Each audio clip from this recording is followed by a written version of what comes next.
This season of the Urban Conservative Podcast is brought to you by Newton for Senate, working to improve education, reduce taxes, and keep North Carolina #1 for business. Find out more at newtonforsenate.com. This episode of the Urban Conservative has also been sponsored by Case Technology Consulting. Help your business get value out of its data and become more efficient and streamlined. Case Technology Consulting. Check out the link in the description.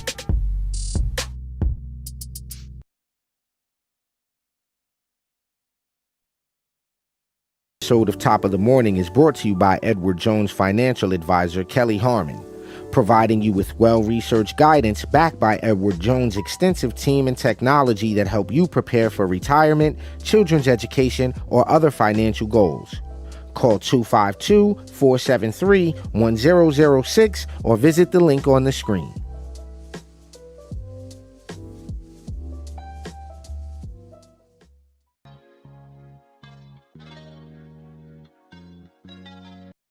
Can't hold me now, I'm trying to keep from staying low. Low key is over, you can't reach what you don't know. I'm moving different, running circles round them folk. They say your failures teach you everything and more. Blah.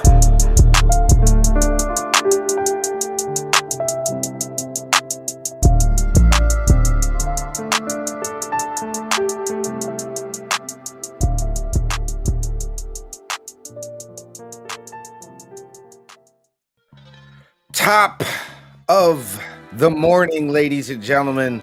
Hope you are doing well. Welcome to Top of the Morning. You're checking out the best 30-minute morning show on the planet. I'm your host, Abdul Ali. Got to give a big shout out to my twin brother, Raheem, Architect Soto. As always, if you haven't done so already, please jump on over to tuconservative.com. Get yourself a membership. That will help us keep the dice rolling while we're doing this thing. You can also get yourself one of those work privilege t-shirts, an Urban Conservative mug, or you can grab that Hamilton plan, which will give you access to the blog, access to the TUC community. You'll get a wonderfully curated news feed. You get the heads up when we do special events in your area and discounts on events. So again, jump on over to tuconservative.com.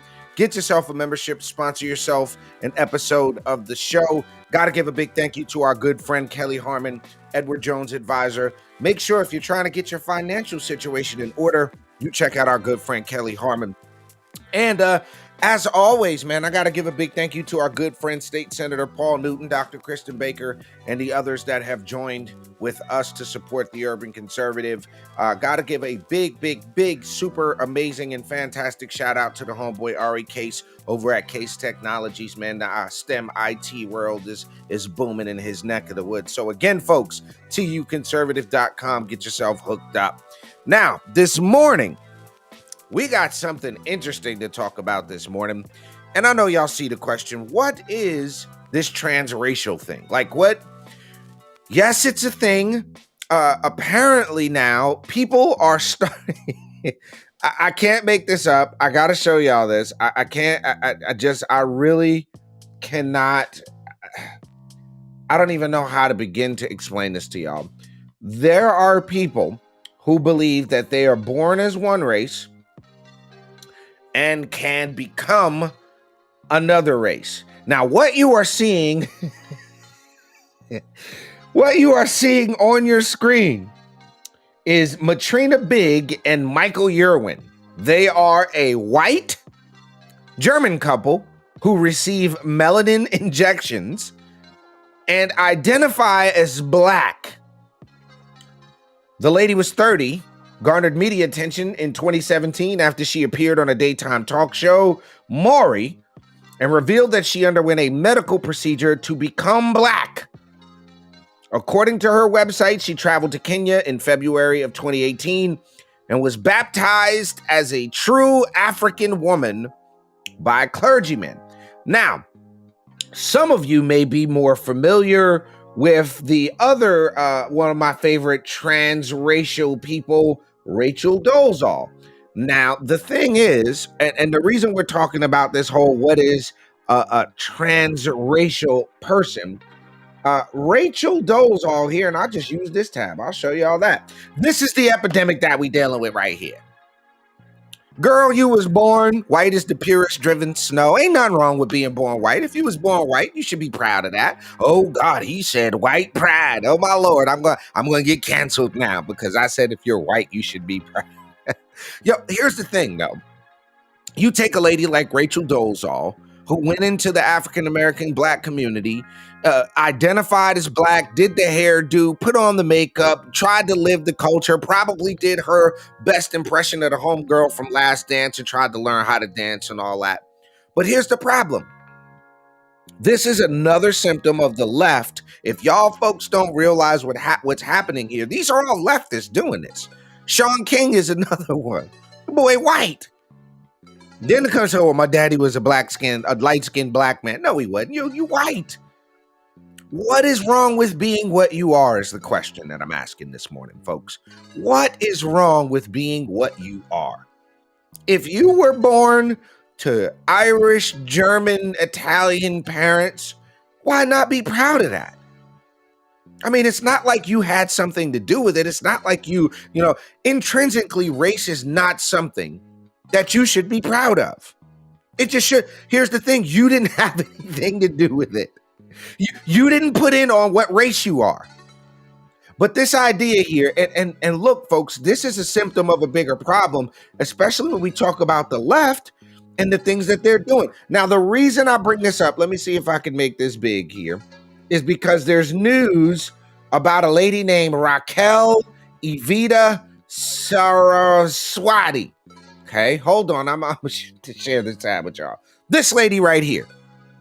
Her name is Raquel Evita Saraswati, who claimed Arab, South Asian, Latin descent, outed by her mom as white as the driven snow. The senior inclusion officer of the Philadelphia-based social justice group has been lying about her ethnic identity for years, claiming she's a woman of color despite being as white as the driven snow, her mother alleges. Raquel Evita, this lady's 39, was born Rachel Elizabeth Seidel, is the Chief Equity, Inclusion, and Culture Officer of the American Friends Service Committee, which fights violence, inequality, and oppression. The Muslim activist who has access to files of the progressive Quaker groups, workers, and volunteers has claimed for years to be of Latin, South Asian, and Arab descent, but her mother, Carol Peroni, your mama last name is Peroni, girl, says... You gotta look at your boy, Sean White. Oh, you got Sean King up there? Sean King. Yeah, look at your... Come on, bruh. Come on, man. Bruh, talcum X in the flesh. Come on, bruh. There's nothing... Nah, son, you're not a black guy, bro. Jeffrey. You're not a black man, son. I'm sorry. You're not even... No, you're not, bro. But check this out. Why do these people on the left feel like they have to take everything? Yo, you're a better black guy than the black people? Is that what you're going for? Now, this lady here had it. She said her mom said, I'm German and British, and her father was Calabrese Italian. She chose to live a lie, and I find that very, very sad. Peroni said her daughter converted to Islam in high school and for some reason felt compelled to present a different ethnic identity. The mother shared the latest Intercept photos that show Saraswati with a far lighter complexion when she was a child, as well as her Ancestry.com profile. And then another family member who asked not to be identified confirmed to The Intercept that Saraswati is white. Oscar Pierre Castro, the human resource official who helped AFC hire Saraswati, was told she was a queer, Muslim, multi-ethnic woman. Okay, I don't even know how to begin with that. I don't even know where to begin with a queer, multi-ethnic. I don't even know what that means. But listen, folks, we have got to stop this. This is absolutely ridiculous. And for you people on the left who accept this foolishness, for y'all, I would have knew something was up with Rachel Dolezal the moment I met her. I'd have knew something was off. I'd have knew it. I'd have said something is clearly not right with this lady right here. There's something about these leftist, ultra vegan people that just weirds me out. You know, I'm a Muslim, multicultural, queer Muslim. Okay, which mosque do you go to that they allow you to be queer at the mosque? I just want to know. Ladies and gentlemen, you're checking out Top of the Morning, the best 30-minute morning show on the planet. We're going to take a quick commercial break. We're not going to pretend to. We'll actually take the commercial break. We're going to come right back with a couple of more stories. Don't go nowhere. Episode of Top of the Morning is brought to you by Edward Jones financial advisor Kelly Harmon, providing you with well-researched guidance backed by Edward Jones' extensive team and technology that help you prepare for retirement, children's education, or other financial goals. Call 252-473-1006 or visit the link on the screen.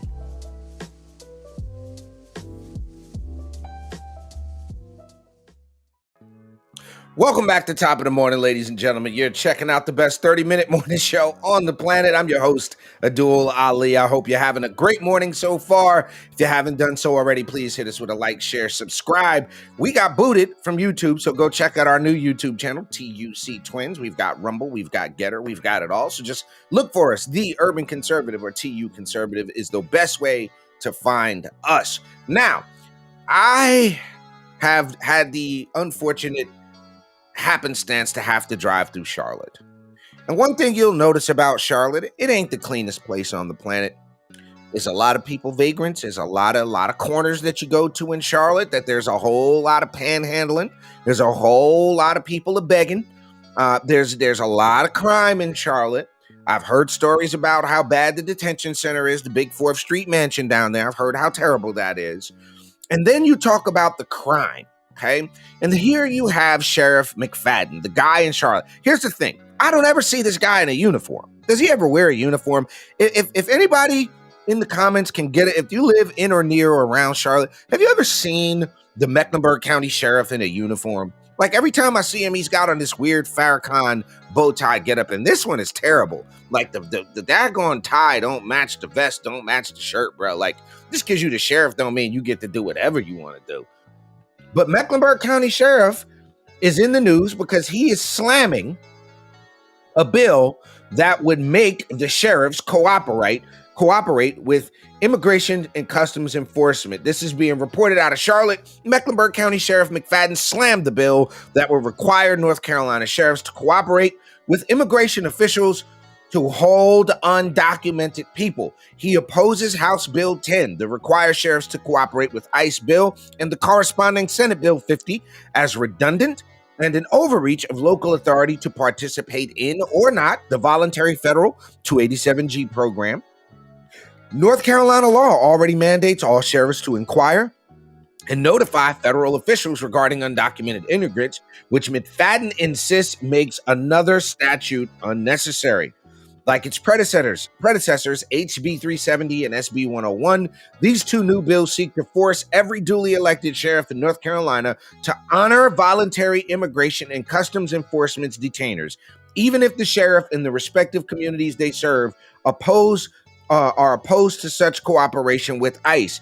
And this is his statement. These bills are another attempt to diminish the power of the sheriff and doesn't allow local communities to set their own policies. No, sir. It does not and should not allow local communities to go against the law. Okay? The law is you need to be a documented citizen. You're here. If you cross the border illegally, you have broken the law. I don't understand what is it about the Democrats and the left? And I get it. We want to push for this idea on the left. They push for this idea that we don't care as conservatives, as Republicans, we don't care about the humanity of undocumented. There's no such thing as undocumented people. There's only human beings. A human being can't be illegal or undocumented. I beg to differ. If you don't got no social security card, you don't got no birth certificate, you don't have no documentation providing that you're a citizen, and you didn't come across the border the right way, you're an illegal alien. Every community in this country, and I think you'll find, look at New York right now. They're getting overran with people, with illegal immigrants. They're putting them up in $600 a night hotels, while regular, everyday American citizens can't get that kind of help. You look in Charlotte right now. Go downtown Charlotte right now. I want you to realize there's something, folks. Listen to me very carefully, America. I am 1,000% on board with having our state legislatures force sheriffs to comply with federal law and hold on to undocumented aliens, especially the ones that are out here raping people, that are out here killing people, that are out here selling drugs, that are out here doing all of this foolishness. We need to make sure, and I'm proud of the legislature's work to ensure that we're going to keep American citizens safe, keep New Yorkers and North Carolinians and Virginians and South Carolinians, keep them safe. Shouts out to the Granville County Republicans on the check-in. But you got to have some sort of, I don't know, you got to be detached from reality to think that every immigrant that crosses the border illegally is just coming to try to find a good life. They tried to beat Donald Trump over saying, hey, they're sending drug dealers, they're sending rapists, they're sending gang members. What about all the illegal gang members in Charlotte? You don't want those people deported and out of the country, Sheriff McFadden? What about all the people that are trafficking fentanyl? And also, you don't want them deported and out of our country, Sheriff McFadden? Come on, man. And then you're the same guy that'll sit up here when it comes time for election time to act like you care about the community, especially communities of color. See, they don't tell you that it's young African Americans and minority communities that get hit and take the brunt of the labor force reduction with illegal labor. They don't tell you that it's young African American men, it's young people in our country that are suffering the most deaths due to fentanyl that's coming across the border illegally. So here you have a sheriff, a duly elected sheriff, and we know for a fact that the Democrat Party in North Carolina wants to keep these minority communities, these low-income communities, these urban communities mad about racism, mad about oppression that doesn't exist, so that they continue to build their voter base with these illegal immigrants. Because I'm telling you, they're going to try to do it in North Carolina. They're going to try to do it. In some of these cities, they're going to try to give voters, illegal aliens, the right to vote. Watch it. Just remember we said it here. It is a dangerous, dangerous precedent that the sheriff of Mecklenburg County is wanting to set by opposing a bill that would protect American citizens. And this is what else he had to say. I remain steadfast in my belief that the people of each county, as reflected by the decision of the sheriff whom they elected, should retain the ability to decide within the clear confines of the law as to what extent local law enforcement might cooperate with federal immigration authorities. I am confused, okay? I get the state and the federal government almost. The shirt looks like a tablecloth. I'm sorry. That is the straight tablecloth dish rag shirt. I'm sorry. That is a dish rag shirt. Remember the Wu-Tang album when he was like, yo, money, your shirt looked like a dish rag.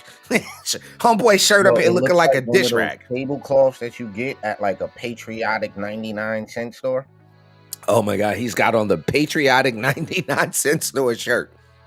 I mean, the amount of money you pay the sheriff there, y'all, he could get some decent clothes. But all I'm saying at this point, ladies and gentlemen, before we go to our last break of the day, we have to make sure Mecklenburg, Charlotte, this is part of the reason why I'm running for vice chair of the state party. We got to get active conservatives in Mecklenburg County. We got to start putting up Republicans that can take on idiot Democrats like this. Because this is wanting to protect the people of North Carolina, wanting to protect the American citizens. You are a duly sworn law enforcement officer. You are the only elected law enforcement officer. Okay, so we gotta do better. But all right, ladies and gentlemen, we are gonna take our last commercial break of the show, and then when we come back, we're gonna talk about somebody announced for president. It's gonna be interesting. Episode of Top of the Morning is brought to you by Edward Jones financial advisor Kelly Harmon, providing you with well-researched guidance backed by Edward Jones' extensive team and technology that help you prepare for retirement, children's education, or other financial goals. Call 252-473-1006 or visit the link on the screen. Just because you're black doesn't mean you have to vote Democrat. This year, in order to see benefits for our communities, we need to vote outside the box. Find out more by visiting us at tuconservative.com. All right, folks, welcome back to Top of the Morning. You're checking out the best 30-minute morning show on the planet. Again, I'm your host, Abdul Ali. Got to thank each and every one of y'all for hanging out with us. Make sure you hit us with a like, share, subscribe, and a follow. The Urban Conservative is available any and everywhere you listen to podcasts. If you do not find us on that platform that you're on, please reach out to us. Let us know so we can get on there. I got one last thing to talk about this morning as we close it out. The field is getting a little thicker for president. You all know Nikki Haley has announced, and former President Donald Trump has announced, and now we've got this guy. This guy right here has announced. Multi-millionaire, biotech entrepreneur. He is the self-described intellectual godfather of the anti-woke movement. He announced yesterday that he is running for president. Wait, say that one more time. The what?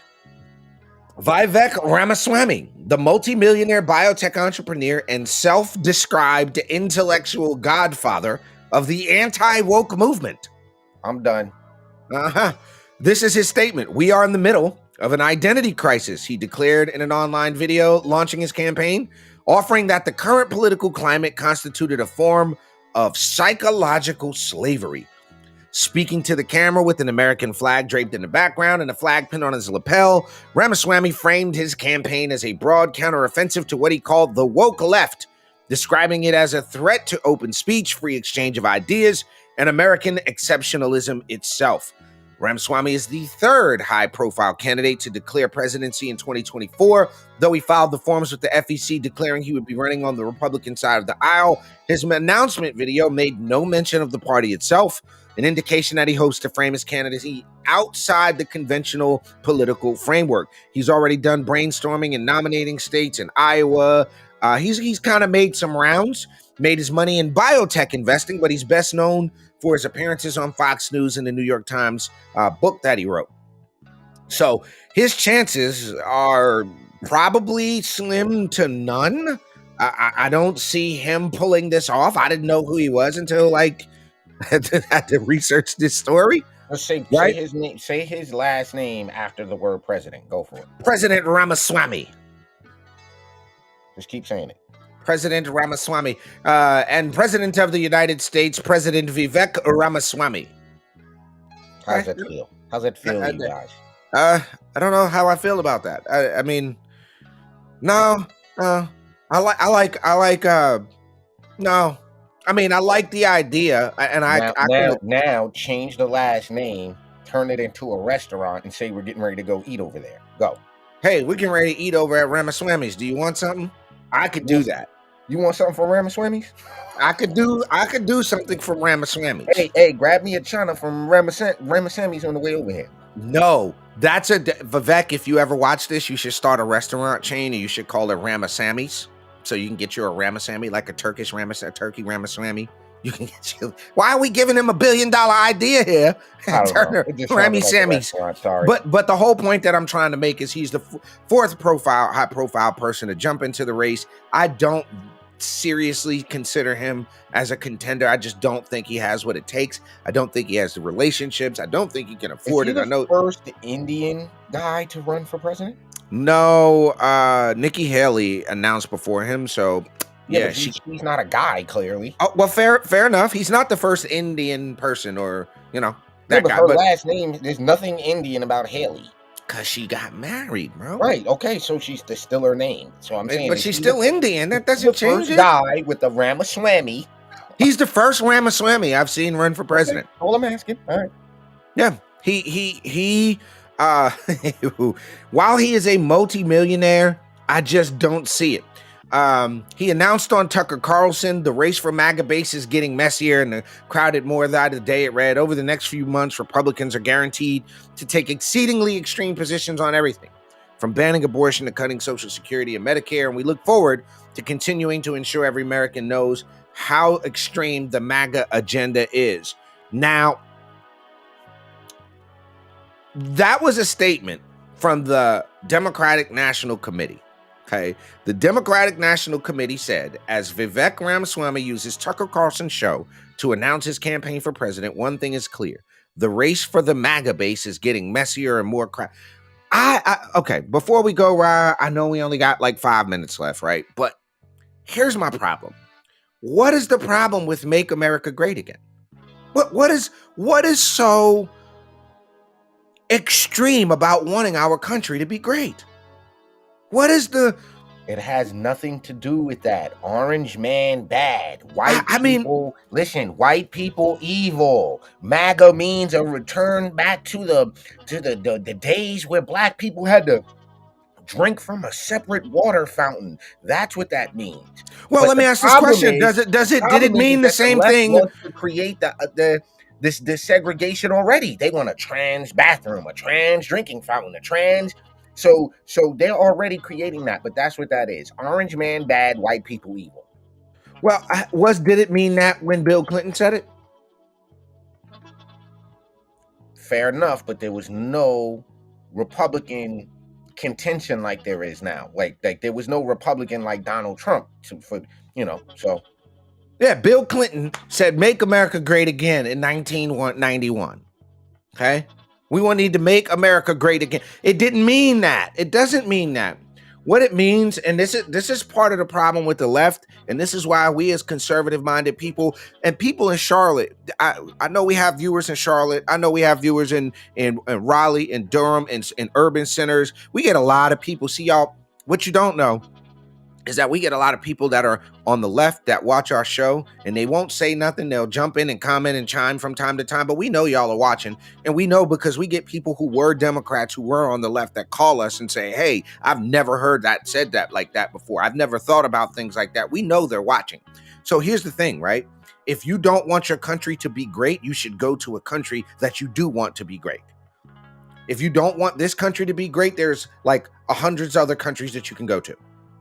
And that's all we're saying at this point is there's nothing extreme about making America great. There's nothing extreme. Hold on. Mm-hmm, you make some pancakes. Okay. You make them pancakes. Great. I mean, some great ass pancakes. Right. The next day, you make some pancakes. Them some nasty ass pancakes. Don't you want to make pancakes great again? Who wants a nasty ass pancake? Who wants a dirty pancake? Who want a pancake that ain't mixed right with too much flour, too much? Nobody. Everybody wants a great pancake. We want a great country. We have all the ingredients to have a great country. Why would y'all want to live in a country that you don't consider great? Is absolutely mind-boggling. It's mind-boggling.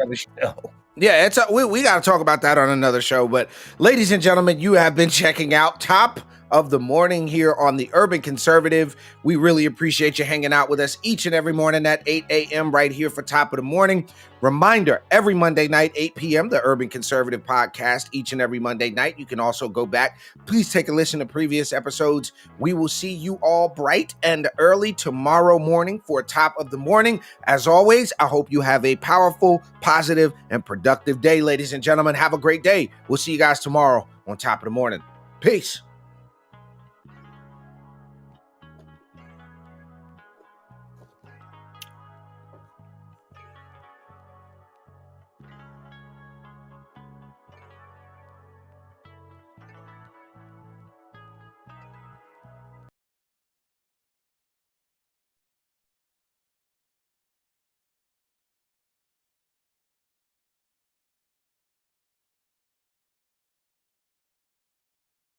Episode of Top of the Morning is brought to you by Edward Jones financial advisor Kelly Harmon, providing you with well-researched guidance backed by Edward Jones' extensive team and technology that help you prepare for retirement, children's education, or other financial goals.